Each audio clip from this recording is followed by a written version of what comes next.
அனைவருக்கும் இனிய காலை வணக்கம். இயல் 1 விரிவானத்தில் நூலகம் நோக்கி அப்படிங்கிற துணைப்பாடத்தை தான் நம்ம பார்த்துட்டு வந்துட்ருக்கோம். இதில் ஆசிரியர்களும் மாணவர்களும் களப்பயணமாக சென்னையில் இருக்கக்கூடிய அண்ணா நூற்றாண்டு நூலகத்திற்கு போகிறாங்க. அங்கே அண்ணா நூற்றாண்டு நூலகத்தில் இருக்கக்கூடிய ஒவ்வொரு தளத்திலும் அமைக்கப்பட்ட நூல்களை எல்லாமே பார்க்குறாங்க.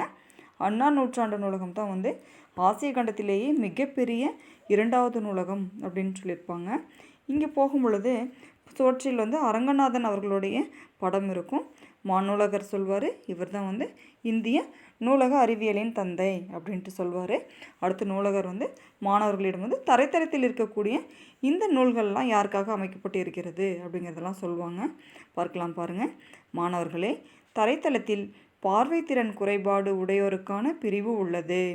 அவர்கள் தொட்டு பார்த்து படிப்பதற்கான பிரெய்லி நூல்கள் உள்ளன சொல்கிறாரு. மாணவர்களே, இதுதான் தரைத்தளம்.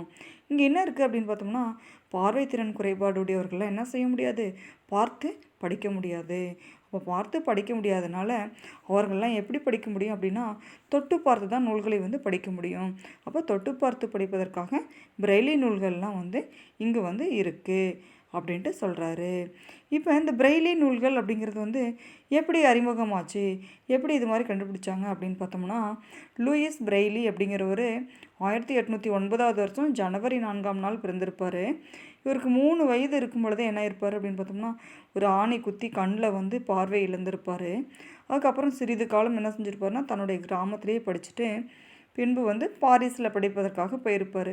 அங்கே இருக்கக்கூடிய அந்த எழுத்துக்கள் வடிவமெல்லாம் இவர் கண்டுபிடிச்சி படிப்பதற்கு ரொம்ப சிரமப்பட்டிருப்பார். அதுக்கப்புறம் என்ன செய்யணும் அப்படின்னு பார்த்தோம்னா, எழுத்துக்கள் முறையை கண்டுபிடிக்கணும் அப்படிங்கிறதுக்காக புதிய எழுத்துக்கள் முறையை 1824 வருஷம் உருவாக்கி இருப்பார். இந்த எழுத்துக்களை வைத்து என்ன செய்யலாம் அப்படின்னு பார்த்தோம்னா, பார்த்து படிக்க முடியாதவர்கள்லாம் எழுத்துக்களை தொட்டு பார்த்து உணர்ந்து படிக்க முடியும் அப்படிங்கிற முறையை கொண்டு வந்திருப்பார்.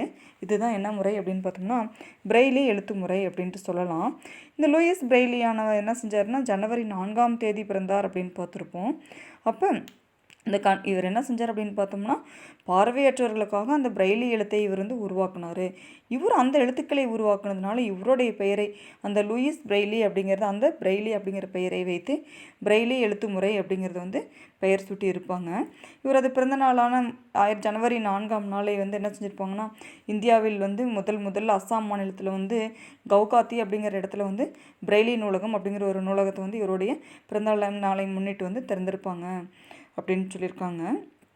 இது மாதிரி இப்போ ஒவ்வொரு இடத்துலையும் என்ன செஞ்சுருக்காங்கன்னா, இது மாதிரி பிரெய்லி நூலகம் தொடங்கியிருக்காங்க. அண்ணா நூற்றாண்டு நூலகத்துலேயுமே பிரெய்லி நூலகம் அப்படிங்கிறது உருவாக்கியிருக்காங்க அப்படின்னு பார்க்கலாம். இந்த பிரெய்லி நூலகத்தில் அந்த நூல்கள் எப்படி படிக்கலாம் அப்படின்னா, 6 புள்ளிகளை வைத்து என்ன செய்யலாம், இடமாற்றி அமைச்சு எழுத்துக்களை உருவாக்கக்கூடிய அந்த முறை அப்படின்னு சொல்லலாம். இந்த பிரெய்லி எழுத்து முறையை உருவாக்கியவரான லூயிஸ் பிரெய்லி அப்படிங்கிறவருடைய பிறந்தநாள் ஜனவரி 4 உலக பிரெய்லி தினம் அப்படிங்கிறதெல்லாம் நம்ம கொண்டாடிட்டு வந்துட்ருக்கோம். இப்போ இவர் அமைத்த இந்த முறையை தான் என்ன செஞ்சுருக்காங்கன்னா, பார்வையற்றவர்கள்லாம் தொட்டு பார்த்து படிக்கிறாங்க. இந்த முறைகள் தான் இந்த தரைத்தளத்தில் அமைக்கப்பட்டு இருக்கிறது அப்படின்ட்டு நூலகர் சொல்கிறாரு. அது மட்டும் அல்லாமல் கேட்டு அறிய ஒளி வடிவ நூல்கள் குறுந்தகடுகள் வடிவில் உள்ளன.